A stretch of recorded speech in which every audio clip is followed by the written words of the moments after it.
Tamil food கார்னரில் பீர்க்கங்காய் தயிர் கறி பண்ண போகிறோம். சாதத்தில் விட்டு சாப்பிட்றதுக்கு ரொம்ப நல்லாயிருக்கும். அது தவிர பூரி சப்பாத்திக்கும் தொட்டு சாப்பிட்றதுக்கு ரொம்ப காம்பினேஷனாக இருக்கும். இப்போ இந்த டேஸ்டான பீர்க்கங்காய் தயிர் கறியை எப்படி பண்ணுறதுன்னு பார்க்கலாம். இது வரைக்கும் தமிழ் ஃபுட் கார்னர் சேனலை சப்ஸ்கிரைப் பண்ணாதவங்க சப்ஸ்கிரைப் பண்ணிவிட்டு பக்கத்தில் உள்ள பெல் பட்டனையும் கிளிக் பண்ணிக்கோங்க. 400 கிராம் பீர்க்கங்காய் எடுத்து வச்சுருக்கேன். இதோட மேல் தோலை இந்த மாதிரி லைட்டாக சீவிட்டு இதை சின்ன சின்ன துண்டுகளாக கட் பண்ணிக்கலாம்.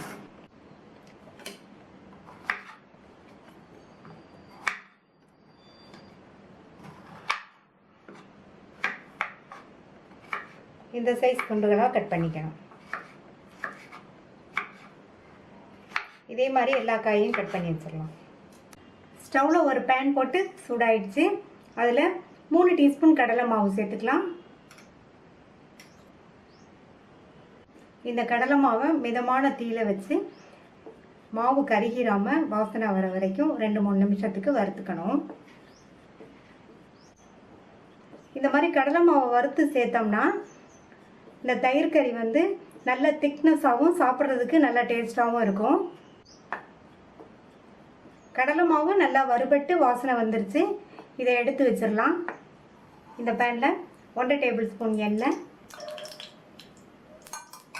எண்ணெய் சூடானதும் அதில் 1 டீஸ்பூன் பொடியாக கட் பண்ண இஞ்சி, 4 பச்சை மிளகாவை பொடியாக கட் பண்ணி சேர்த்துக்கோங்க.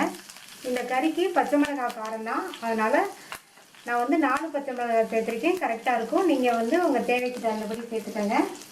கூடவே ஒரு மீடியம் சைஸ் வெங்காயத்தை கட் பண்ணி சேர்த்துட்டு இதை லைட்டாக வதக்கி விட்டுக்கணும்.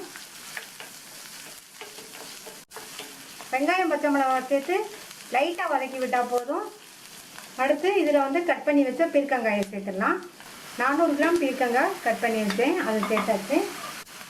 இந்த பீர்க்கங்காயை எண்ணெயிலேயே நல்லா ஒரு 2 நிமிஷத்துக்கு ஹை ஃப்ளேமில் வச்சு வதக்கிக்கணும்.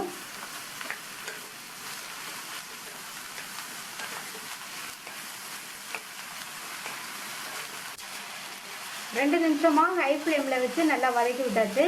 இந்த மாதிரி ஹை ஃப்ளேமில் வச்சோம்னா பீர்க்கங்காய் நல்லா வதங்கிடும். இப்போ ஸ்டவ்வை மீடியம் ஃப்ளேமில் வச்சுட்டு 2 கட் பண்ண மீடியம் சைஸ் தக்காளியை சேர்த்துட்டு இதுக்கு தேவையான அளவு உப்பையும் சேர்த்து மறுபடியும் நல்லா ஒரு பரட்டி விட்டலாம்.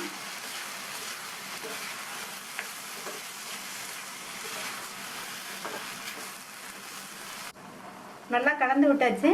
மூடி வச்சிடலாம். இந்த பீர்க்கங்காய் 3/4 பங்கு அளவுக்கு வெந்து வரட்டும். அதுக்கு ஒரு 4-5 நிமிஷம் ஆகும்.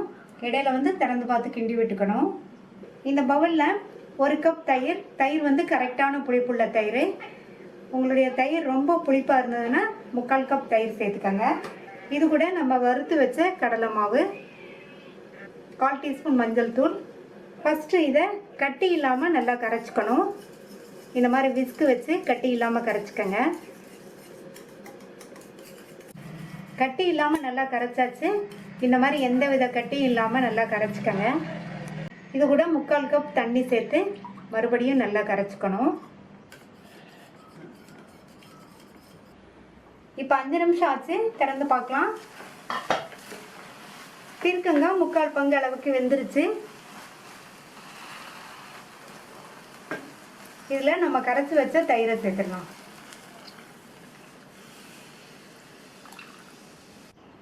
தயிர் கலவையை சேர்த்து நல்லா ஒரு தடவை கலந்து விட்டுட்டு மூடி வச்சிடலாம். ஸ்டவ்வை மீடியம் ஃப்ளேமில் வச்சுருங்க. திறந்து பார்க்கலாம். பீர்க்கங்காய் நம்ம சேர்த்த தயிர் கலவையோடு சேர்ந்து கொதித்து நல்லா வத்திருச்சு. பீர்க்கங்காயும் நல்லா சாஃப்டாக வெந்துருச்சு. நம்மளுடைய தயிர் கறியும் ஆல்மோஸ்ட் ரெடி ஆயிடுச்சு. இதில் 2 டேபிள் ஸ்பூன் அளவுக்கு பொடியாக கட் பண்ண கொத்தமல்லி இலைகள் சேர்த்துக்கோங்க. இந்த மாதிரி கொத்தமல்லி இலைகள் இதுக்கு கொஞ்சம் அதிகமாகவே சேர்த்துக்கணும். இந்த தயிர் கறிக்கு நல்லா வாசனை கொடுக்கும், டேஸ்ட்டும் கொடுக்கும். இதை ஒரு தடவை நல்லா கலந்து விட்டுட்டு இப்போ இதை ஒரு சர்விங் பவுலுக்கு மாற்றிட்டு தாளிப்பு போட்டுடலாம். தாளிப்பு போடுறதுக்கு 1 டேபிள் ஸ்பூன் எண்ணெய் சூடாயிடுச்சு.